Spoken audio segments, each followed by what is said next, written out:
Metacomet1678 asked me to make a video about good versus evil. See, if you ask, I just might make a video on things.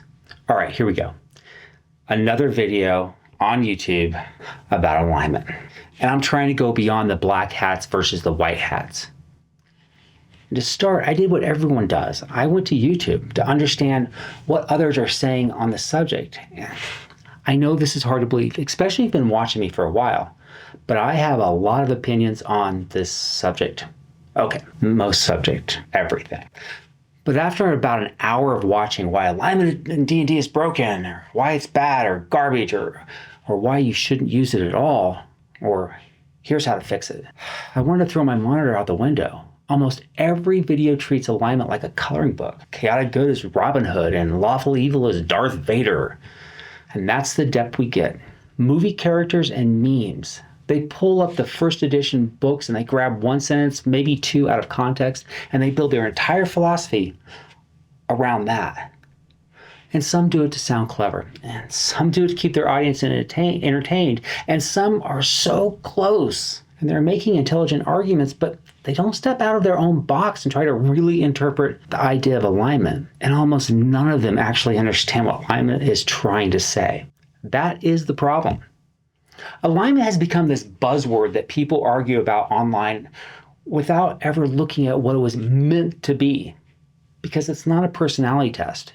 And it's not a label of who's good or bad. It's a question. When everything starts to fall apart, what kind of person are you? And what kind of monster are they? That's what we're going to solve here, right now. Not just what alignment is, but how it was meant to work. And we're going to go deeper than just surface definitions. Why did good and evil get simplified into cartoon ideas? That misunderstanding kills roleplay. Not just how to use alignment correctly, but how to understand what it was intended to do. And not to prescribe the notion that it boxes character ends, but to give you an understanding of the way they think and why they do what they do. Because the truth is, alignment was never about being the hero or the villain. It was about what happens when the story stops being simple. Section 1, lazy morality and the cannibalism example. Good versus evil is morality. But every YouTube channel on alignment tries to make that morality based on a point of view by looking through the lens of the being that's defining it. The idea that the goblins are evil is only a surface dweller's perspective because in their point of view, they see themselves as good. Then to make that point about perspective of morality in D&D, they eventually bring up cannibalism. It's their go-to gotcha example. The gotcha dancers. They say, if one culture is evil and another is sacred, then they stop talking like they've just uncovered some deep truth. That's not insight. That's the equivalent of somebody saying, different people do different things. And they call it philosophy. Cannibalism doesn't prove anything about morality. It just proves that meaning is applied after the act. If you eat the dead to honor them, that's a ritual. If you eat the dead because you're starving, that's survival. And if you eat the dead because it's Tuesday and you can because society says that's okay, that's cultural. Now think about that and change the idea of the dead to a cow and a hamburger. Hamburgers. None of that is innately cruel or good. It's just people doing what people do, then explaining it through the lens of our world right now. The only time morality enters the picture is before the body hits the floor. When the body hits the floor, when the body hits the floor. And that's where intent lives. Killing someone to eat them, that's a moral question. But once they're dead, it's just meat and meaning. It's not about cruelty, it's about how we've decided to assign value to the act after it's done. And that's the flaw of all those deep YouTube takes.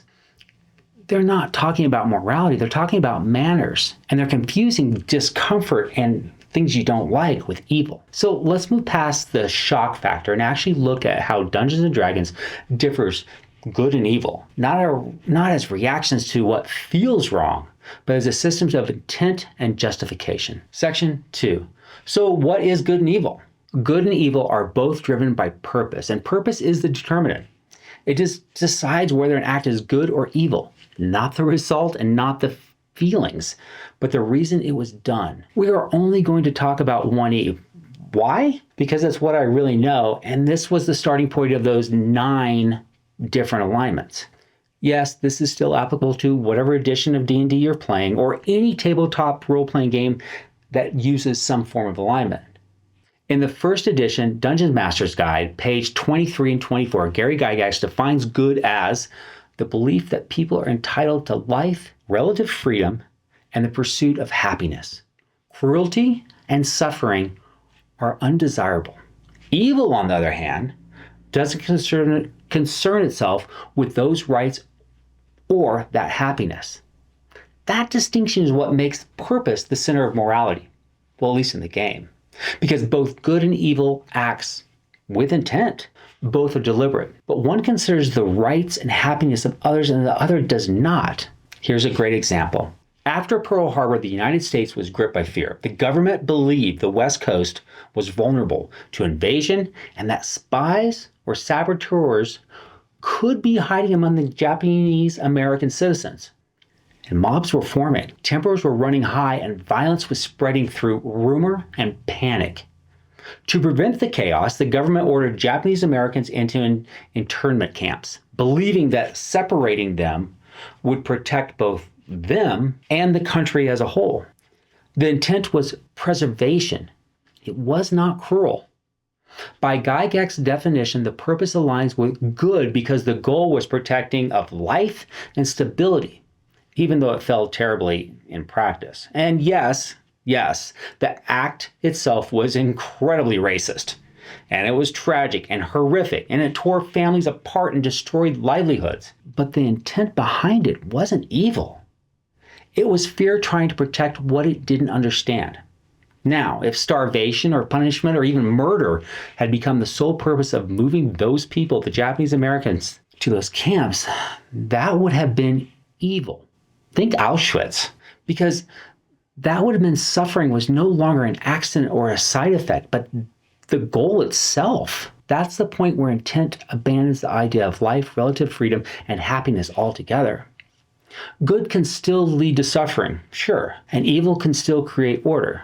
What separates them is whether the purpose values life and happiness or ignores them. That's what Gygax built, a system where morality isn't about outcome, but about intent.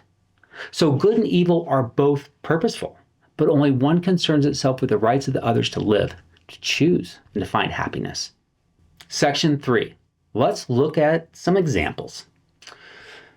When you take Gygax's definition of good and evil and look at the game world through that lens, it changes how everything reads. Alignment in Dungeons & Dragons was never meant to label heroes or villains. It was written to describe how purpose orientates inside the world.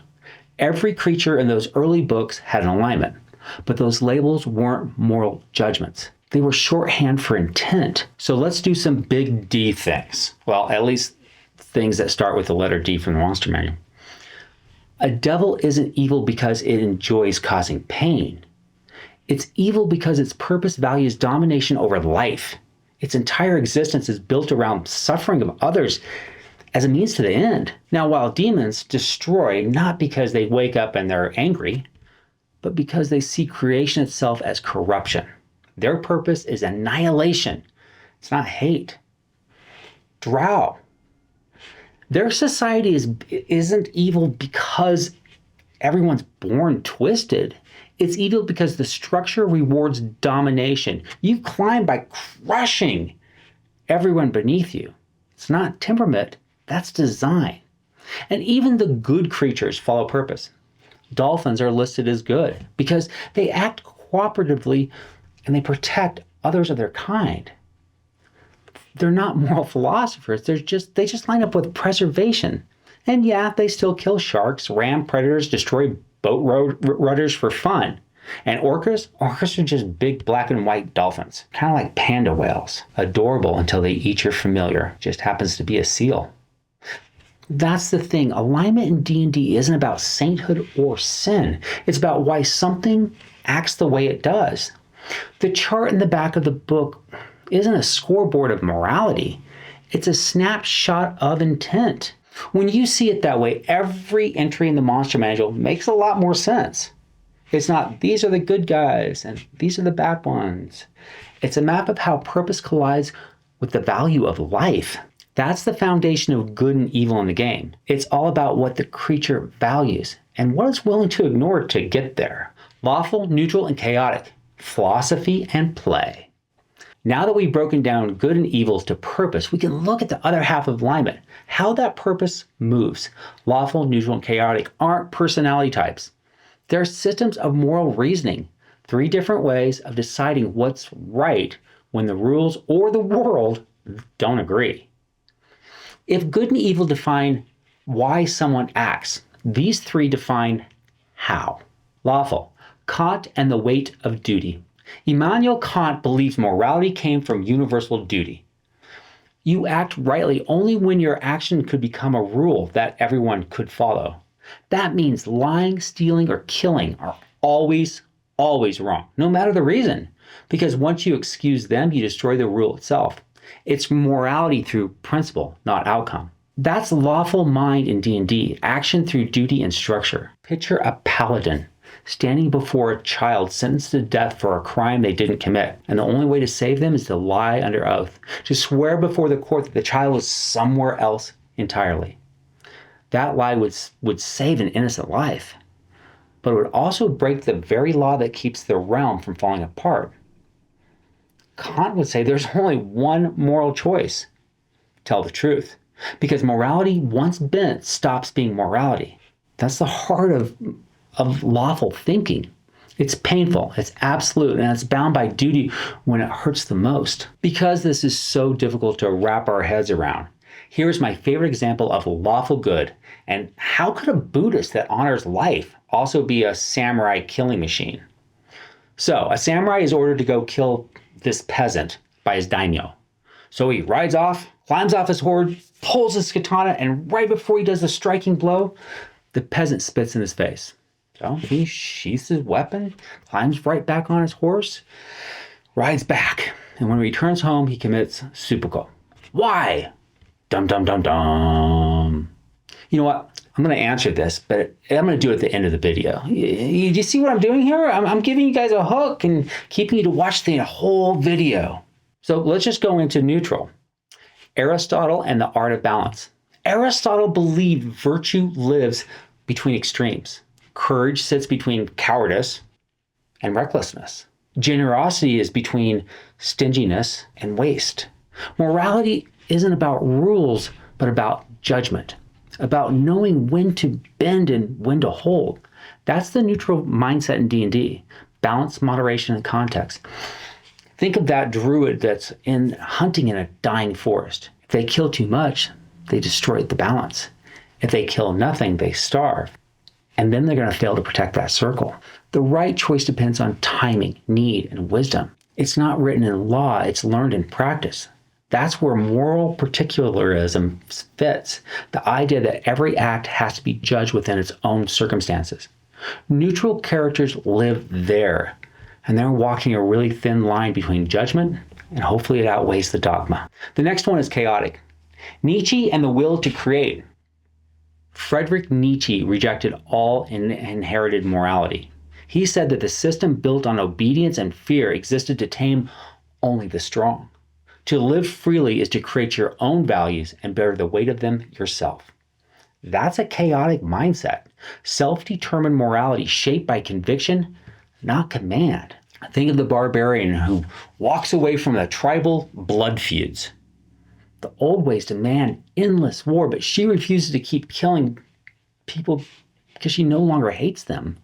Instead, she decides that strength isn't proven through destruction, but through what she chooses to protect. And she's not rebelling against the tribe or the king. She's rewriting what honor means. That's Nietzsche's chaos, the courage to create meaning in a world that only taught her how to follow. And when you line them up, the picture gets so much clearer. Lawful acts by principle, neutral acts by judgment, and chaotic acts by conviction. All 3 believe that they're doing the correct thing. The difference is where they think morality comes from. Rules, balance, or self. How alignment ruins the game and how it saves it. Alignment is one of the best ideas D&D ever had, and one of the worst things to ever happen to it. It ruins a game when it turns philosophy into policing. When the DM says, you can't do that because you're lawful good. It stops being a story and becomes a checklist. Players start second guessing every single move. They're terrified of playing wrong. It kills risk, it kills honesty, and it kills the idea that characters should grow. And most of that comes from misunderstanding what alignment was meant to do. It wasn't a leash, it was a mirror. It's supposed to show players why their characters act a certain way, not whether they're allowed to act. The chart became dogma. And once you turn belief into rules, you lose what makes it worth believing in. Alignment also ruins the game when it becomes lazy writing. When DMs build worlds where all orcs are evil and all elves are good, they flatten the very thing alignment was supposed to expand, motive. A world without moral variance is a world without tension. It's not fantasy, that's propaganda.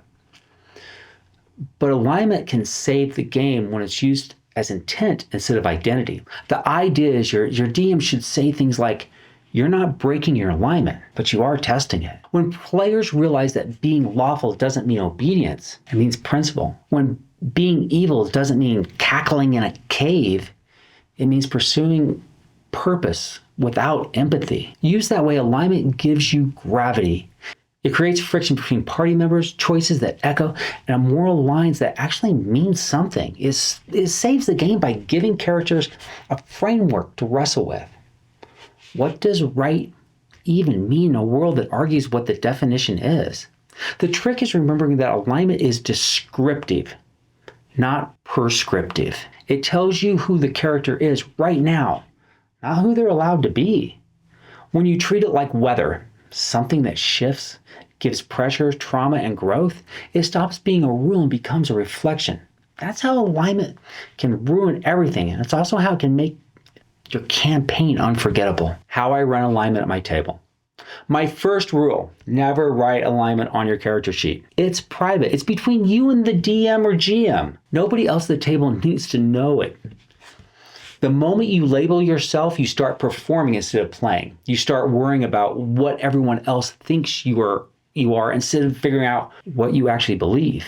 Alignment should be discovered through action, not declared through a box. When you keep it private, it becomes personal. You can lie to other players, you can even lie to your character, but you can't lie to the person running the world. That's where alignment actually works. When it's quiet. That quiet understanding between you and the DM, shaping consequences without ever needing to say a word. My second rule. For clerics, druids, and paladins and other classes where alignment matters, it isn't decoration, it's their foundation. These classes are tied to higher purpose, and that purpose should shape everything they do.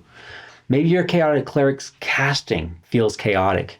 Their prayers might sound more like a pleading or an argument than worship. Their God might intervene, twist meaning, or alter how power manifests. Not in the spell itself, but in how it happens. They serve a deity that values motion, impulses, and freedom. So when they channel, it shouldn't ever look clean. It should look alive.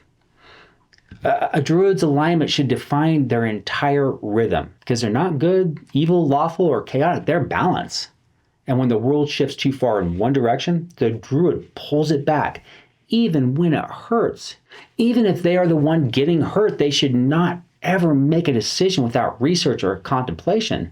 Their morality isn't emotional, it's ecological. And then there's the paladin, the one who stands in the court where the child is sentenced to death for a crime they didn't commit. They don't lie. They also don't bend. They follow the law even when the law is broken, because that's what their faith demands. It's brutal, it's honest.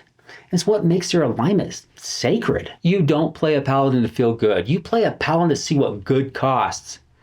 And you also play to see the challenge of playing that. I know it isn't the end of the video, but the story of the samurai conclusion kind of fits right here. I will tell you, but you have to keep watching the rest of the video. So why did the samurai end his own life? Well, to start, his duty was to carry out the will of his lord.